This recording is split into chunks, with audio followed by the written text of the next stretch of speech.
Muy buenas tardes a cada uno de ustedes.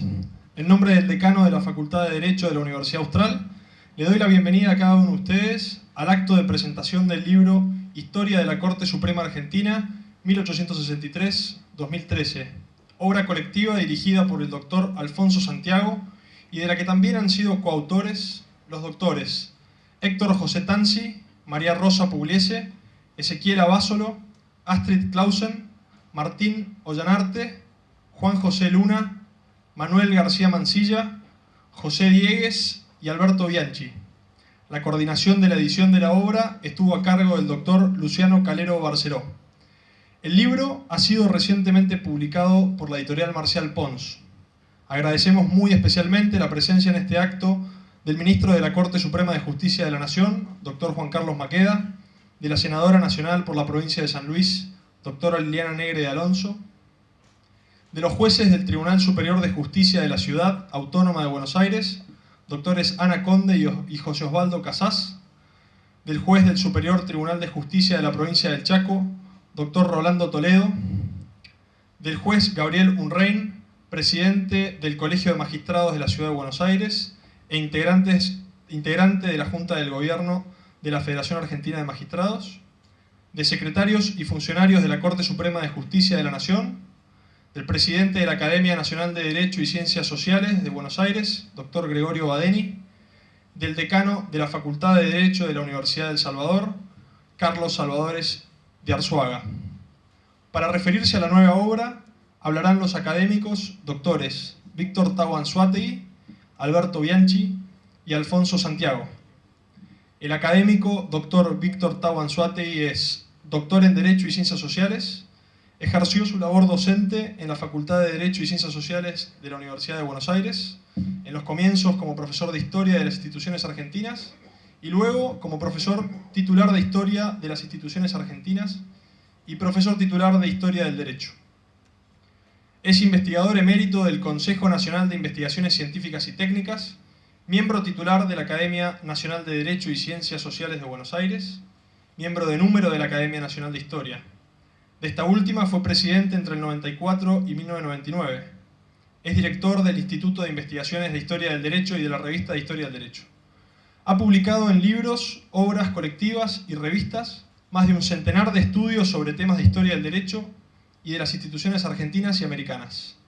Entre los libros se destacan Formación del Estado Federal, de 1820 a 1852, La Codificación en la Argentina, 1810 a 1870, Mentalidad Social e Ideas Jurídicas, Las Ideas Jurídicas en la Argentina, La Ley en América Hispana, El Descubrimiento a la Emancipación, Casuismo y Sistema, Indagación Histórica sobre el Espíritu del Derecho Indiano, Nuevos Horizontes en el Estudio Histórico del Derecho Indiano, El Poder de la Costumbre, Estudios sobre el Derecho Consuetudinario en América Hispana hasta la Emancipación, Los Bandos del Buen Gobierno del Río de la Plata, Tucumán y Cuyo, El Futuro de la Historia Jurídica en las Aulas, y El Taller del Jurista, sobre la colección documental de Benito de Mata Linares, oidor, regente y consejero de Indias.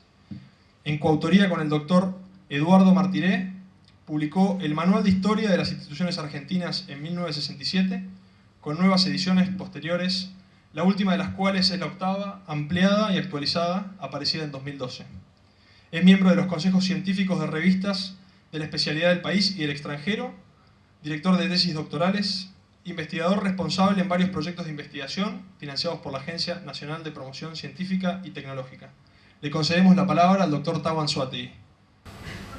En primer lugar, quiero agradecer la invitación que me han formulado para asistir a este acto, lo que me ha costado la gran satisfacción de poder leer estos 3 voluminosos tomos de la historia de la Corte Suprema Argentina, que representa, como vamos a ver, representa un esfuerzo muy notable en un trabajo colectivo que produce un cambio fundamental en lo que puede llamarse la visión que se puede tener hoy de este Tribunal Supremo.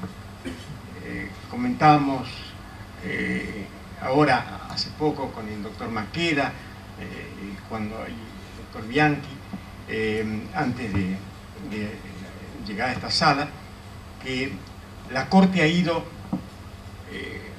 desde muy abajo en el sentido de la visibilidad hasta alcanzar en nuestra época ya una visibilidad mayor.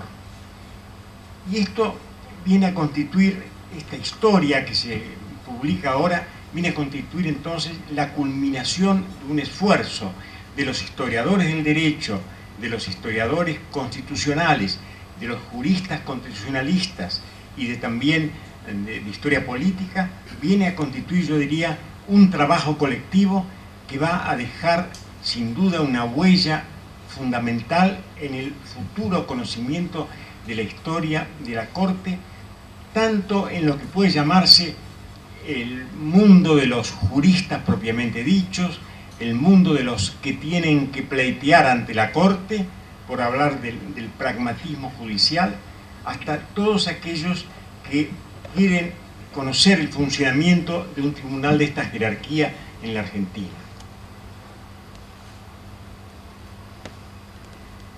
Lo que yo voy a hacer en los minutos que dispongo es, me lo han pedido así, y me agrada hacerlo, una mirada de la obra desde la historia del derecho. Y yo diría casi más la lectura de un modesto historiador del derecho, que me he dedicado toda mi vida a la materia, como ustedes lo pueden haber visto por el extenso relato que se ha hecho sobre mi trayectoria, la lectura que un historiador del derecho tiene sobre esta obra. En primer lugar, diría que obviamente es el estudio histórico de una institución que se origina en una creación teórica, porque la Corte no depende como otras instituciones del derecho que reconoce una larga evolución en nuestro país desde la colonización española, sino es una creación teórica que se inserta dentro de una estructura de la justicia que sí reconoce varios años de experiencia.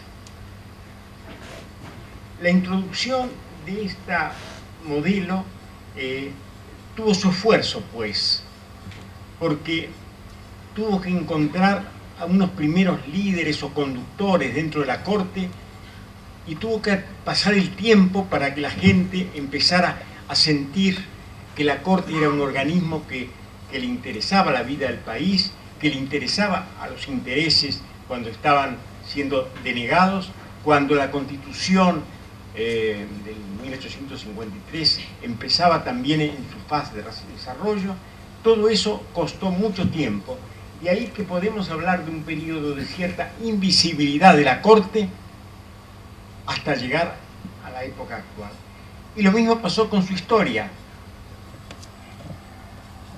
El primer historiador de la Corte en estudio general fue Clodomiro Zavalía en 1920, escribiendo una historia de la Corte Suprema de Justicia en relación, decía, con su modelo americano.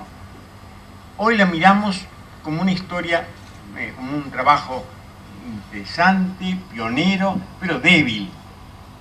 Pero débil porque el material para escribir esa historia no la tenía Zavalía en ese momento. El material se ha ido acumulando con posterioridad y es entonces muy claro que esta historia viene a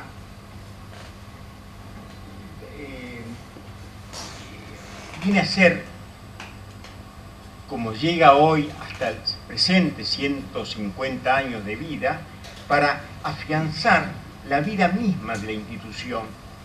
Es decir, que tiene un significado simbólico. Es probable que los miembros de la Corte, con anterioridad, muchos de ellos no se interesaran por la historia de la Corte, porque más bien vieran una práctica presente, un desarrollo futuro, pero esta obra, podemos decir, que así concebida, va a ser, como se dice a veces a los alumnos, de lectura obligatoria para todos los que aspiran a llegar a la Corte en función en su función más alta, ocupando los altos cargos de la Corte o los cargos que lo colaboran en eso. Y va a mejorar indudablemente la calidad de la Corte y la representación que tiene ante la ciudadanía. Esta historia viene a ser también un pilar, así como lo fue en su momento el traslado al magnífico Palacio de Justicia en la que hoy se encuentra, cuando la Corte adquirió monumentalidad arquitectónica, que es algo también simbólico, por el cual los pueblos se gobiernan. Los hombres a lo mejor que nunca llegan a la Corte, cuando ven ese edificio de la Corte, bueno, sienten que están en presencia de algo que es importante, forma parte desde niños en la formación de una ciudadanía. Y yo diría que el otro aspecto fundamental o pilar fundamental al que viene a acercarse esto es la colección de fallos. Esa monumental colección de fallos que alcanza a superar los 300 volúmenes, 337 actualmente, viene a ser, aparte del valor en sí, viene a ser una monumentalidad bibliográfica que solo con mirarla, por quien no es un experto, queda verdaderamente impresionado de un trabajo colectivo realizado a lo largo de muchos años. Esta historia de la Corte que estamos ahora presentando en 3 volúmenes de 2000 páginas en su totalidad, puede ser modesto frente a estos símbolos que acabo de señalar. Pero bien puedo decir que era, como lo ha dicho Alfonso Santiago muy bien, esa palabra, una asignatura pendiente en la historia del derecho. Pero diría más, en la historia del derecho y en la vida misma de la Corte. Hay otras cosas que pueden no insertarse tanto en este valor simbólico, pero el trabajo felizmente ha llegado a una conclusión. Claro que sobre la historia de la Corte hay precedentes estudios, no se llega a esto de la nada, se llega también por una serie de trabajos que han sido hechos con anterioridad, entre los cuales, por ejemplo, se recuerda aquel ensayo muy notable de Julio Ollanarte, que apareció en una revista de difusión, como era Todos Historia, pero que de todas maneras fue reeditado después también, pero que de todas maneras ensayó ya un concepto de la Corte bastante moderna, o los trabajos de Alejandro Carrió, o de Arturo Pérez Lastra, y también de una historiadora del derecho, Marta María Magdalena Huerta, que escribió la historia de la Corte en su primera época, 1863 hasta 1903, buscando eso que decíamos sobre el modelo norteamericano que había que tener presente.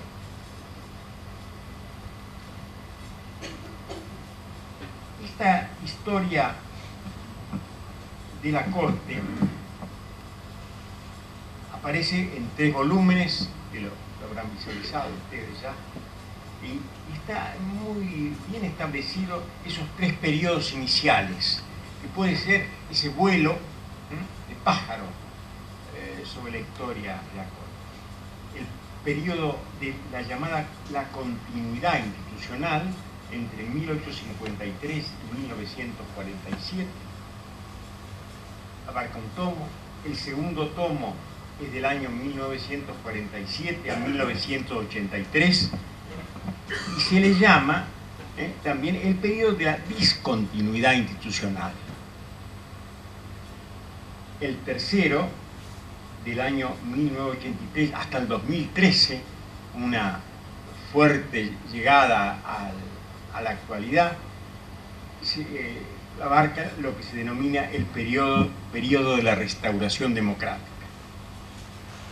A su vez, dentro de esta periodificación general, Alfonso Santiago, que ha sido, yo diría, el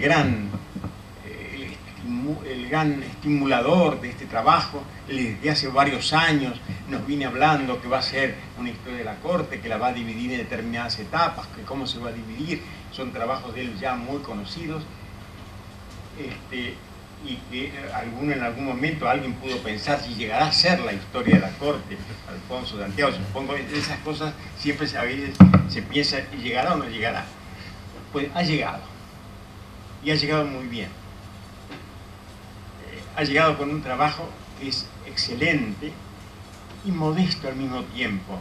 Yo le decía, por ejemplo, que él no aparece su firma cuando en las conclusiones generales, falta su nombre. Generalmente los autores de un libro son muy celosos de figurar en la cartelera y aparecer en todos casos. Y en algunos otros en la que él introduce con toda respeto y modestia su pluma para dar forma a algún capítulo, se dice con una notita tan pequeña que es muy difícil que todos la puedan leer al pie de página, diciendo que este es un agregado que ha hecho el director de la obra, para no pensar que ha sido el autor el que lo ha hecho, para quitar la responsabilidad del autor. Este trabajo entonces tiene, a mí me parece, un evidente pensador, autor, estableciendo los periodos que se han tomado de otros, pero que él también los ha ido creando y sobre todo abarcando en lo que puede llamar el contenido de esta historia de la corte. Muy rápidamente lo formularé. El contexto histórico, primero, en el que actúa la corte, fundamental. Segundo aspecto, la organización del tribunal. Sobre todo aquí se destacan las biografías de sus integrantes, pero unas biografías no demasiado excesivas, muy atinentes a las figuras que ocupan la corte. Y luego el valor que tienen los presidentes de la corte, algunos más lucidos, otros menos lucidos. En algún caso poder descubrir quiénes son los líderes de la corte, es otro tema, no son los presidentes siempre. En fin, es un estudio muy completo. Luego vendrá la labor de la corte, y allí, así está mal, perdón. La labor de la corte, ahí vendrá sobre todo lo que Alfonso Santiago ha dado en llamar los fallos institucionales. En la imposibilidad de estudiar esta labor de la corte, él ha fijado su atención, que son una cantidad, por cierto, de los fallos institucionales de cada periodo. Es decir, esto nos permite tener una visión de cómo ha ido modificando la corte sus fallos. La corte es un organismo histórico, ha ido funcionando y cambiando con relación al contexto en el que se ha ido encontrando. No son los mismos los contextos de uno que el otro, como ustedes muy bien lo saben. Captar el significado político y jurídico del fallo, tanto cuanto ha sido dado, como en aquellos fallos que han tenido una proyección histórica y que a veces esa proyección histórica es distinta de la manera en que se le ha visto en su fallo originario. Sirve como un respaldo, no decide tal vez por su origen, pero hay sin duda allí una importancia trascendente. Sobre todo en algunos fallos que se desarrollan a través del libro por los autores, se ve muy cálidamente esta importante función que han cumplido. En una palabra, hay aquí un intenso trabajo de todo un equipo convocado por nuestro director del trabajo, un intenso trabajo que así se ha hecho para aprovechar sobre todo la colección de fallos y también las colecciones de disposiciones acordadas, etc. Luego viene un aspecto muy importante, que es cómo se ha relacionado la Corte con los otros poderes y cuál ha sido su grado de intervención en el proceso político. Es decir, aquí empieza a pensarse en cómo se desempeña la Corte como poder del Estado. Que muy claramente se habla de 3 poderes en la Constitución del 53 y lo hemos aprendido todos, los profesores siempre lo reiteran, pero ¿cómo funcionan esos poderes? ¿Funcionan como 3 poderes equilibrados? ¿Qué papel ocupa la Corte en esa? Y sobre todo cuando entra en una experiencia que es nueva, que no es la experiencia de un poder ejecutivo que ha existido de mucho tiempo, una forma ejecutiva de gobernar. Corte Suprema, como les decía al principio, tiene entonces ciertas dificultades y que van a llevar, por ejemplo, en esos estudios finales de Alberto Bianchi, muy bien, a plantear así como un interrogante final, cuando pregunta que si la Corte está mirando más como poder de Estado o está pensando en que es un gran tribunal de apelaciones, una gran cámara de apelaciones. Esas 2 disyuntivas que cumple el papel de la Corte. Muy bien. Y también viene una parte final en cada capítulo que es muy interesante, es la evaluación que cada autor hace sobre la actuación de la Corte Suprema por distintos actores institucionales y sociales, es decir, cómo ha sido vista la Corte a través del tiempo o a través de los autores. Eso llega a ser todo un balance del trabajo. Yo quiero simplemente, para terminar y no abusar de mi palabra, porque tengo en realidad material para bastante más tiempo, porque he trabajado con mucho interés y satisfacción sobre esta obra, quiero destacar que los historiadores del derecho han cumplido también aquí una función interesante, creo que muy valiosa, que yo la debo destacar. Miembros del Instituto de Investigación en Historia del Derecho, como Héctor José Tancia, ausente pero por vacaciones. Autor muy importante por los capítulos que ha escrito él, conocedor del tema, él es un antiguo estudioso de la primera etapa de la Corte. María Rosa Pugliese, presente, escribió uno de los mejores capítulos históricos, a mi juicio, correspondiente a la Corte entre 1930 y 1947, que no puedo entrar en consideraciones, pero ustedes ya por la fecha se imaginan que es un periodo bisagra, como se le llama a veces en la Corte, y lo ha desarrollado ella a través de un extenso capítulo muy notable. Estos capítulos a veces se pueden leer solos, no es necesario leer todo el libro para ir eligiendo algunos capítulos, porque tienen una conexión entre sí, por supuesto, pero tienen también una lectura independiente. Y Ezequiel Lavásolo, que ha ofrecido sí, ahí está, lo había visto entrar, pero que ofrece, él es un estudioso de la Corte del primer peronismo. Esto lo ha hecho en varias cosas, su propia tesis doctoral en ciencia política, sus propios trabajos que le conocemos, lo ha hecho. Y ahora ha hecho un muy interesante resumen, breve pero sustancial, para aquello de determinar que esa Corte tan discutida del primer peronismo, que ya Ollanarte había señalado, no es ni tanto ni tan poco, no es tanto ni menos que tanto. Y también Lavásolo inserta en eso una cosa que ayuda mucho a conocerla. Después están los trabajos, los siguientes, muy interesantes, y yo diría que culmina con ese voluminoso volumen tercero, donde allí se destacan 4 capítulos fundamentales y extensos del doctor Alberto Bianchi. El doctor Bianchi es un gran constitucionalista que se ha interesado mucho por la historia del constitucionalismo en Estados Unidos y también en Inglaterra, el Reino Unido, y luego también los trabajos que ha publicado vinculados a la Corte. Bueno, yo diría que aquí Bianchi nos brinda un trabajo excepcional.